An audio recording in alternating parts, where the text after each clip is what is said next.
Hello guys, তো আজকে আমাদের ভাইয়ের বার্থডে। তো এখন আমরা দুজন বোন মিলে বার্থডে যেতেছি, আর এটা হচ্ছে ভাইয়ের বার্থডে গিফট। তো চলো যাওয়া যাক, আর তোমরা এই ভিডিওটা লাইক কমেন্ট শেয়ার করে দিও। কিসি গা বাইরে যে ঠান্ডা, এই যে গিফট পুরো ভূতের মতো লাগতেছে দুইটারে।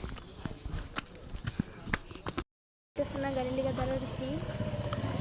একটা ওই না গাড়ি গাছ সাইড কেটে যাওয়া লাগে। এই ছোটো তো আর ফাইলাম না, এটা একটু যাইতাছি অনেক টহল কাবা গাইস শেষ স্পিডে আসতেছি কয়লা ভাই। ফাইনালি আই পড়ছি আর একটু করছি ওখান ভাইয়ের বাড়ি। এই যে সবাই সারছে, আমরা ওখানে আইছি। বার্থডে বই কই এনে হচ্ছে এটা হচ্ছে বার্থডে বয়। বার্থডে বয় লিচা লাগছে, এটা বার্থডে বয়ের বোন। আমি তোমরা আমার দেখতে দিতেছো মা গো এখন কাটবো কেক। তো চলো সেটা দেখবা।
কি রাত রয়েছে অনেক, কয়টা বাজে? 11:30 বাজতেছে।